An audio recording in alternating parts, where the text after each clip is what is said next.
अस्सलाम वालेकुम। आज हम एक्सरसाइज 1.4 के क्वेश्चन नंबर 2 के सेकंड पार्ट को सॉल्व करेंगे।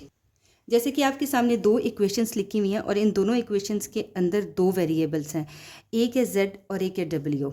तो हमने इन दोनों की वैल्यू निकालनी है और इन दोनों की वैल्यूज़ को निकालने के लिए ज़रूरी है कि हम किसी एक इक्वेशन में से किसी एक वेरिएबल की वैल्यू को निकालें और उसको दूसरी इक्वेशन में पुट करके उस वेरिएबल की वैल्यू निकालते हैं। तो सबसे पहले अगर हम देखें तो हमें इक्वेशन नंबर 2 की जो वेरिएबल्स हैं वो इक्वेशन 1 की निस्बत थोड़े से सिंपल नज़र आ रहे हैं। तो सबसे पहले इनमें से किसी एक वेरिएबल की वैल्यू निकालते हैं। तो हम सबसे पहले लिखेंगे फ्रॉम टू, हम इसमें से z की वैल्यू निकालना चाह रहे हैं। तो ये वाला जो w वाला पोर्शन है ये इसके साथ माइनस हो रहा है, तो हम इसे लिखेंगे minus iota z is equal to -1 plus iota, और ये क्योंकि इधर माइनस है तो ये इधर जाके प्लस आयोटा w हो जाएगा।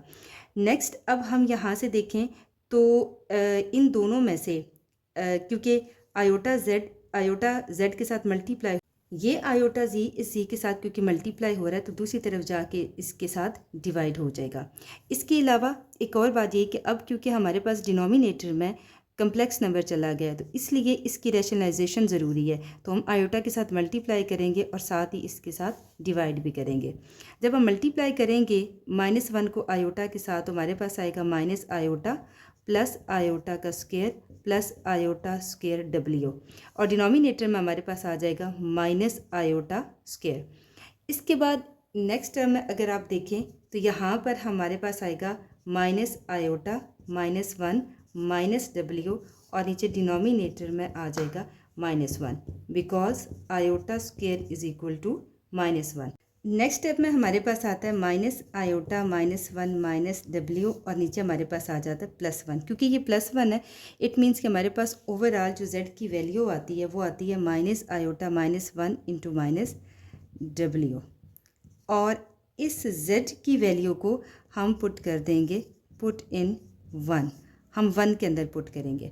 तो जब हम 1 के अंदर पुट करेंगे तो हमारे पास 2 इंटू जेड की जगह minus iota -1 minus w plus 3 plus iota into w is equal to 9 minus iota. इसको क्योंकि ये ब्रैकेट में है तो सबसे पहले इसको सॉल्व करेंगे। -2 iota -2 w plus 3w plus iota w is equal to 9 minus iota. अब हमने वैल्यू क्योंकि w की निकालनी है तो इसलिए w वाली टर्म्स हम इसी साइड पर रहने देंगे और जो बाकी टर्म्स है वो दूसरी तरफ जाके अपना साइन चेंज हो जाएगा उनका। 3w में से -2w करेंगे तो आपके पास सिर्फ एक w रह जाएगा plus iota w is equal to 9 minus iota. ये इधर -2 आयोटा है तो +2 आयोटा हो जाएगा, -2 है तो +2 हो जाएगा। नेक्स्ट आपके पास आता है इन दोनों टर्म्स में से जो कॉमन चीज़ आती है वो आती है w, पीछे रह जाएगा 1 प्लस आयोटा, और इस साइड पर आता है 9 and 2 11 और प्लस आयोटा। इसके बाद w की वैल्यू निकालने के लिए हम ऐसे करेंगे w is equal to 11 plus iota, और इसकी डिवीजन में लिखेंगे 1 प्लस आयोटा। अब अगेन क्योंकि इसके डिवीजन में कम्प्लेक्स नंबर आ रहा है इसलिए इसकी भी रैशनलाइजेशन करनी पड़ेगी। जब आप इसकी रैशनलाइजेशन करेंगे तो आपका कुछ यूँ सोल्यूशन आएगा 11 minus 11 iota plus iota minus iota square, और नीचे आपके पास आ जाएगा 1 का होल स्क्वायर माइनस आयोटा का स्क्वायर। तो 11 माइनस 10 आयोटा प्लस 1, और नीचे आपके पास आ जाएगा 1 plus 1 because iota square is equal to -1। अब 11 और 1 आपके पास आते हैं 12 माइनस 10 आयोटा, और डिनोमिनेटर में आपके पास आ जाएगा 2। नेक्स्ट आपके पास आता है 12 divided by 2 minus 10 divided by 2 iota, and next is 6 minus 5 iota. तो ये आपके पास वैल्यू आ जाती है w की। अब हमने निकालनी है वैल्यू z की। तो z की वैल्यू निकालने के लिए हम w की वैल्यू को चाहे तो हम इक्वेशन नंबर 1 में पुट कर दें, 2 में पुट कर दें, या फिर आप बेशक इक्वेशन नंबर 3 में पुट कर दें। इसको आप नाम दे दें इक्वेशन नंबर 3 का। अब बेशक इक्वेशन नंबर 3 में पुट कर दें, आपका तब भी आंसर आ जाएगा। जब हम इसको इक्वेशन नंबर 3 में पुट करेंगे तो हमारा आंसर आएगा z is equal to minus iota minus 1 minus, अब माइनस डब्ल्यू है, लिहाजा डब्ल्यू की जितनी भी टर्म है इन सब के साइन चेंज हो जाएंगे, यानी कि -6 + 5 आयोटा। तो माइनस आयोटा प्लस 5 आयोटा हमारे पास आ जाएगा 4 आयोटा और -7। ये हमारे पास आंसर आता है। जो दूसरा कम्प्लेक्स नंबर है वो हमारे पास आता है z = -7 + 4 आयोटा। तो इस तरह ये हमारे दोनों वेरिएबल्स के आंसर निकल आएंगे। क्वेश्चन नंबर 1.4 के क्वेश्चन नंबर 2 की थर्ड पार्ट में अब आप देखें कि हमारे पास दो इक्वेशंस हैं और इन दोनों इक्वेशंस के अंदर भी दो वेरिएबल हैं। हमने किसी एक इक्वेशन में से वेरिएबल निकाल के उसको सब्स्टिट्यूट कर देना या पुट कर देना दूसरी इक्वेशन के अंदर। तो अब अगर इन दोनों इक्वेशंस में से देखा जाए तो इक्वेशन नंबर 1 जो है उसमें से z की वैल्यू निकालना आसान है। तो सबसे पहले हम यहाँ से z फ्रॉम 1 z की अगर हम वैल्यू निकालना चाहें तो वो हमारे पास आता है 3 आयोटा + 4 w। तो अब हम इसे कहेंगे पुट इन 2, इसको 2 में पुट कर देंगे तो हमारे पास आंसर आएगा 2 × z की जगह 3 iota + 4 w + 3 w is equal to 11 - 5 iota. 3 2s are 6 iota plus 8 w plus 3 w is equal to 11 - 5 iota. Next is plus 11 w is equal to 11 - 5 iota. अब हमने क्योंकि यहाँ से w को सेपरेट करना है इसलिए हम w की टर्म इधर ही रहने देंगे और इसके अलावा जो बाकी टर्म है यानी +6 आयोटा ये इधर जाके -6 आयोटा हो जाएगा और 11 जो w है वो हमारे पास हो जाएगा 11 - 11 आयोटा। अब हम क्योंकि w की वैल्यू करनी है और 11 इधर मल्टीप्लाई हो रहा है तो दूसरी तरफ जाके इनके साथ हो जाएगा डिवाइड और हमारा आंसर आ जाएगा 1 - आयोटा। ये टर्म हमारे पास निकल आती है w की। अब हमने वैल्यू निकाली है z की, तो हम ऐसे करते हैं कि जो ये वाली इक्वेशन है इसको हम नाम दे देते हैं इक्वेशन नंबर 3 और w की वैल्यू को पुट कर देते हैं हम इक्वेशन नंबर 3 में।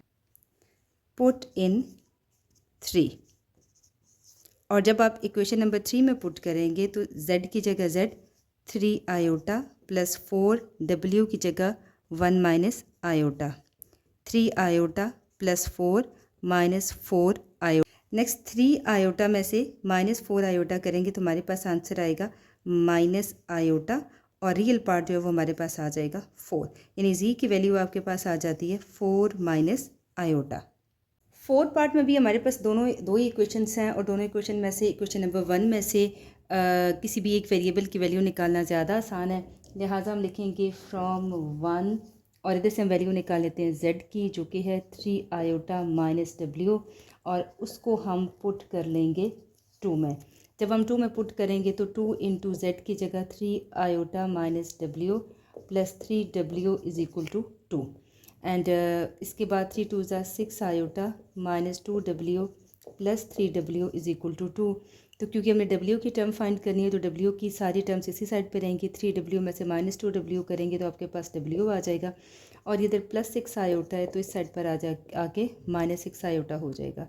तो ये हमारे पास वैल्यू आती है w की। अब हम इस इक्वेशन को नाम देंगे इक्वेशन नंबर 3। तो इस जो w की वैल्यू है इसको पुट कर देंगे पुट इन 3। तो z की जगह z 3 आयोटा -w की जगह, क्योंकि -w है तो इसका मतलब है w की जो जितनी भी टर्म्स हैं उन सब के साइन चेंज हो जाएंगे। ये +2 है तो -2 हो जाएगा और -6 आयोटा है तो +6 आयोटा हो जाएगा। 3 आयोटा +6 आयोटा मीन्स 9 आयोटा -2, तो z की वैल्यू आपके पास आती है -2 + 9 आयोटा। 5 पार्ट भी ऐसे ही है, लेकिन इस पार्ट में क्वेश्चन इक्वेशन नंबर 1 की बजाय हम इक्वेशन नंबर 2 में से हम z की वैल्यू निकालेंगे। तो यहाँ से अगर हम z की वैल्यू अलग करना चाहते हैं तो ये वाली पूरी टर्म दूसरी तरफ जाके अपना साइन चेंज कर लेगी, यानी कि -z is equal to 2 + 1 - iota into w। इसको थोड़ा सिंप्लीफाइड कर लेते हैं, फिर इसका साइन चेंज करेंगे। 2 + w - आयोटा w, ये -z की वैल्यू है।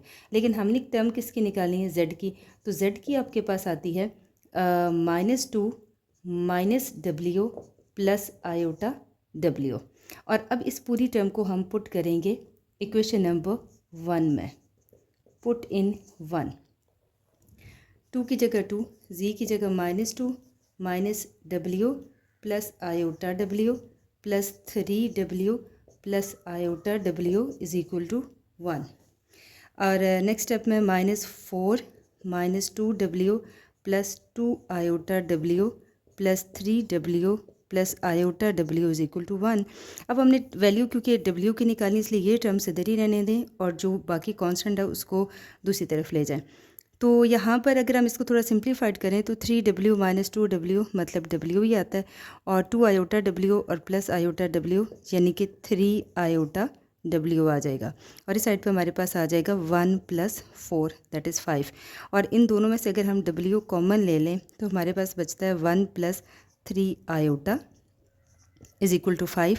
और w आपके, तो नेक्स्ट स्टेप में क्योंकि हमने w की वैल्यू निकालनी है लिहाजा हम यहाँ पर 5/1 + 3 आयोटा लिखेंगे। और क्योंकि कम्प्लेक्स नंबर डिनोमिनेटर में चला गया लिहाजा इसकी रैशनलाइजेशन ज़रूरी है। अब इसके रैशनलाइज करेंगे, यहाँ पर हमारे पास है 5 - 15 आयोटा और डिनोमिनेटर में हमारे पास आ जाएगा 1 का स्क्वायर माइनस 3 आयोटा का होल स्क्वायर। नेक्स्ट स्टेप में हमारे पास देखें आता है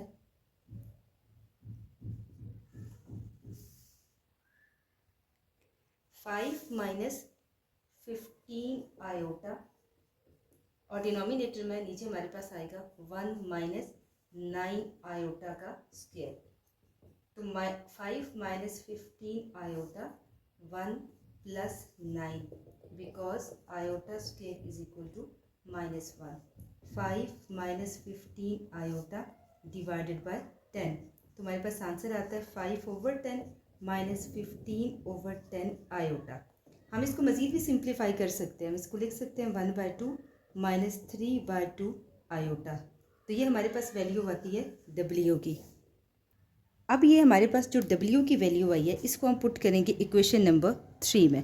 तो इक्वेशन नंबर 3 में जब आप इसकी जगह पुट करेंगे तो z इज़ इक्वल टू हमारे पास आएगा -2 -1/2 प्लस 3/2 आयोटा, जब हम इस w की जगह पुट करेंगे।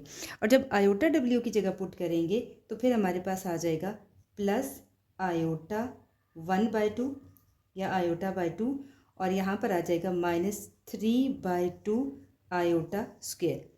क्योंकि जब इस आयोटा w की वैल्यू पुट किए तो यहाँ पर माइनस का साइन था, लिहाजा w की जितनी भी वैल्यूज़ थी उन सब के साथ टर्म्स थी उन सब के साथ साइन चेंज हो गया, यानी ये प्लस का था तो माइनस हुआ, माइनस का था तो प्लस हुआ। लेकिन जब हमने प्लस आयोटा w की जगह वैल्यू पुट की तो बस सिर्फ एक ही चेंज आया कि इन दोनों टर्म्स के साथ एक एक आयोटा एक्स्ट्रा मल्टीप्लाई हो गया।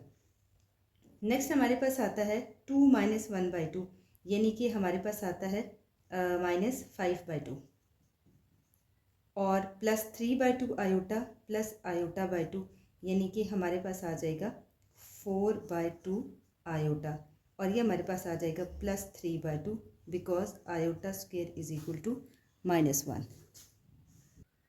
z के रियल पार्ट में अगर आप देखें तो -5/2 प्लस 3/2 मतलब -2/2, और 2 1s are 2, 2 2s are 4 यानी कि 2 आयोटा। तो z का जो आपके पास फाइनल आंसर आता है वो आपके पास आता है -1 + 2 आयोटा। इसके साथ ही हमारी आज 1.4 ख़त्म हो गई।